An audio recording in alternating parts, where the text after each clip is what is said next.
I will forgo the opportunity to defend the Office of the Vice President 2025 budget proposal by question and answer. And I will Madam leave Chair, I it to did the not House ask of a question. I Representatives told the to resource decide on the person to tell proposal this as committee presented. the name of the auditor of the Children's Book. So let me just manifest my disappointment.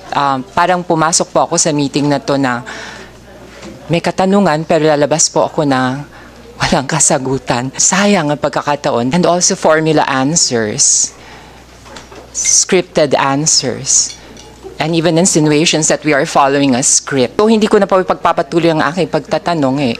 Ganun naman po ang magiging sagot. At kitang-kita nyo naman, doon po sa nakakita na po ng notice of disallowance na ginamit po siya from December 21 to 31 at pagbilangin po natin ang mga araw na yan mula 21 hanggang 31 ay indeed 11 days. The name of the editor of the book is Raul Manuel. Dahil hindi naman masagot ni VP Sara yung mga katanungan ng miyembro, may I move now to defer the hearing of the budget of the Office of the Vice President. I so move, Mr. Is there any objection? Hearing none, same is approved.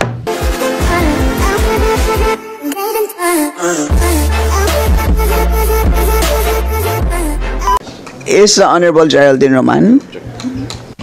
Thank you very much, Madam Chair. Magandang gabi po sa ating lahat. Magandang gabi po sa ating Vice President. I just want to express a little bit of my disappointment and frustration kasi I really wanted to be enlightened regarding specific programs, in particular, those very, very creative programs which is actually my favorite, yung Magnegosyo Taday, no?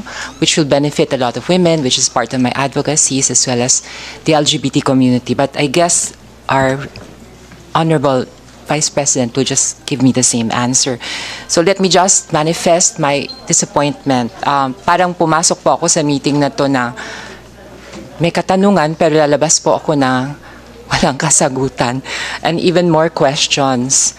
I feel compelled to express my deep sense of regret over the way our discussions have unfolded today. Sayang ang pagkakataon. This hearing was supposed to be a crucial forum for us to ensure that the public funds are allocated wisely and effectively, no? However, instead of gaining clarity and insights needed to make informed decisions, we find ourselves caught in a cycle of verbal disputes and personal attacks. And I'm just pointing at one side only, it may be both sides, possibly, and also formula answers, scripted answers, and even insinuations that we are following a script. Napakadali lang naman pong sumagot. Bakit kinakailangan pa nating hold us in doubt and keep us in the dark? So, given the lack of substantive answers provided us, or I'm left with concerns on how we as members of the Congress can make an informed decision regarding the budget of the Office of the Vice President and how we can follow our mandate if there is an apparent lack of cooperation. Because to say that there is an answer, which is not really an answer because it does not shed light, it does not give clarity, it does not address the specific concerns. We may question, in fact, certain issues of whether it is valid to discuss the confidential funds or not.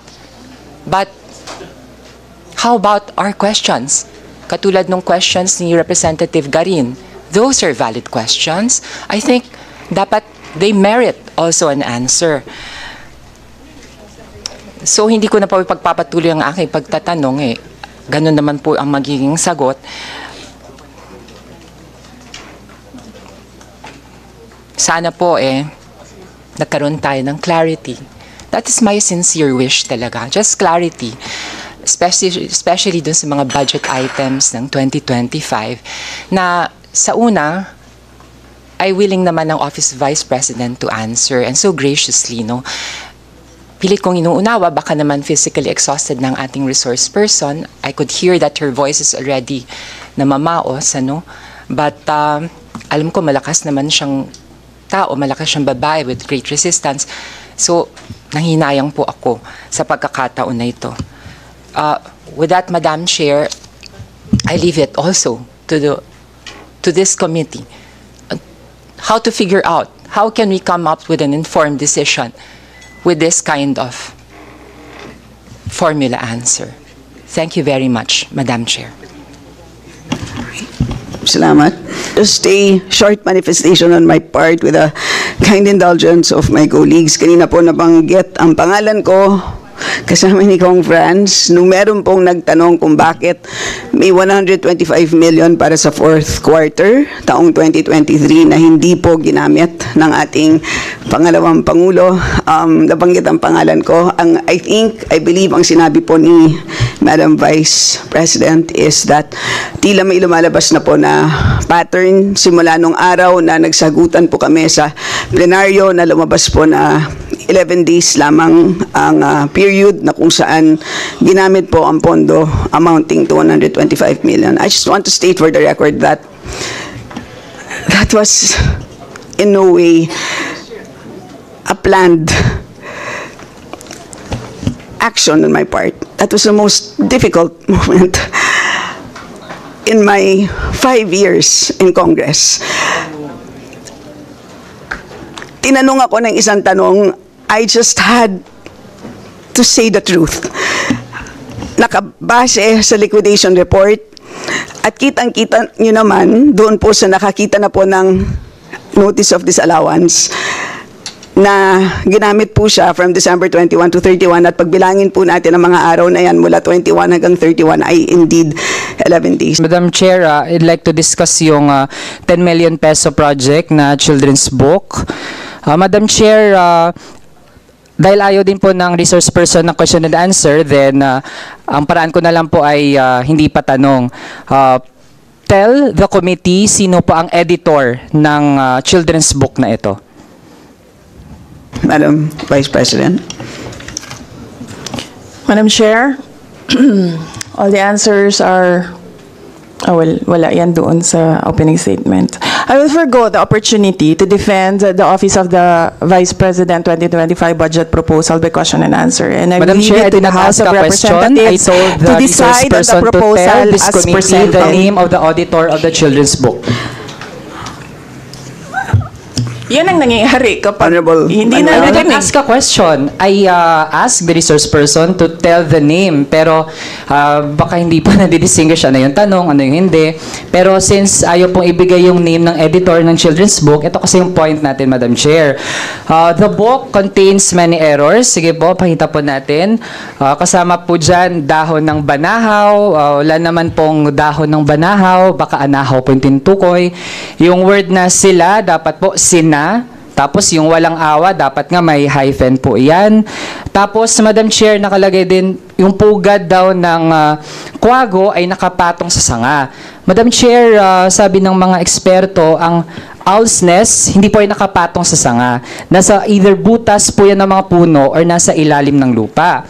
Next, Madam Chair, this book is not child-friendly as per writers kasi pag children's book, Madam Chair, hindi lang yung text yung mahalaga, pati yung visuals, Madam Chair. So, yung illustrations are not cohesive, para yung elements pinatong lang sa background, tapos low value ito for illustrations kasi, Madam Chair, kahit nga yung pangalan ng illustrators ay maliit compared dun sa pangalan ng author. When in fact, for a children's book, magkasing bigat po ang papel ng illustrator tsaka ng author. Also, Madam Chair, sa content, nag-i-impose po siya na kung paano dapat umasta ang isang kaibigan, but Madam Chair, for children's books, dapat hindi siya nag-i-impose ng anumang bagay sa bata.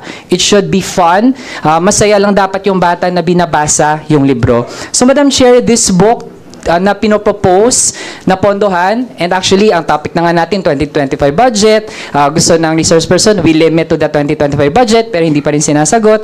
But this book, Madam Chair, will just contribute to the worsening of the learning crisis. Hindi po siya actually ay makabata.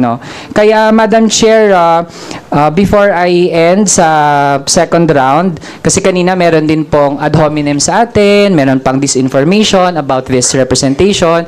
Madam Chair, kung okay lang naman yung mga libro at halimbawa kung totoo pa kayong sinasabi about me, I would even suggest sa OVP, dagdagan yung budget, baka makalimang libro pa ang Vice Presidente. Pwede pa nga may special edition tungkol sa kwento ng buhay ko.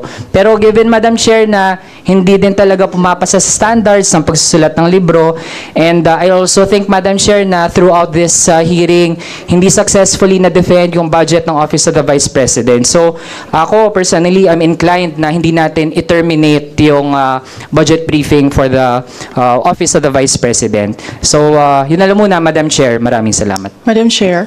Yes, Madam Vice President. Yes. Ma'am, the name of the editor of the book is Raul Manuel. The name of the editor of the book is Raul Manuel. It's a joke, ma'am. You strike it out of the record if you want.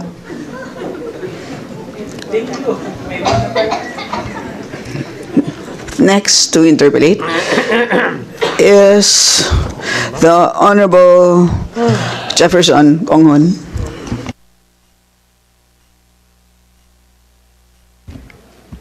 Good evening, Madam Chair. Good evening, VP. I take a strong exception do sa sinabi ni VP kanina na nagkakabuhol-buhol na yung script. Kasi sa totoo lang, wala naman tayong script dito. Ano ang ibig sabihin ng ating VP, no? Is she accusing Congress? Ang sa akin lang is dapat ready i-prove ang ating Vice President. Otherwise, we should strike it off the record. So may I move right now to strike it off the record, Madam Chair? Yes. Yung salitang nagkakabuhol-buhol na yung script. Is there any objection? Hearing none, the same is approved. Second, Vice Chair, nakakalungkot kasi naandito tayo lahat para tayo malinawan kung ano talaga yung nangyari, lalong-lalo na sa budget ng Vice President pagdating sa confidential fund and yung budget niya ngayong 2025. Kaya lang, hindi na rin ako magtatanong kasi alam ko, paulit-ulit din yung kanyang isasagot. So, nakaka-frustrate lang dahil ito ay pera ng taong bayan. I would like to thank the Vice President for showing her true colors to the House and her lack of respect for check and balances and the separation of powers and accountability. We are a republic. We don't have a king or a queen. Now, Madam Chair, dahil hindi naman masagot ni VP Sara yung mga katanungan ng miyembro, may I move now to defer the hearing of the budget of the Office of the Vice President. I so move, Ms. Is there any objection? Hearing none, same is approved.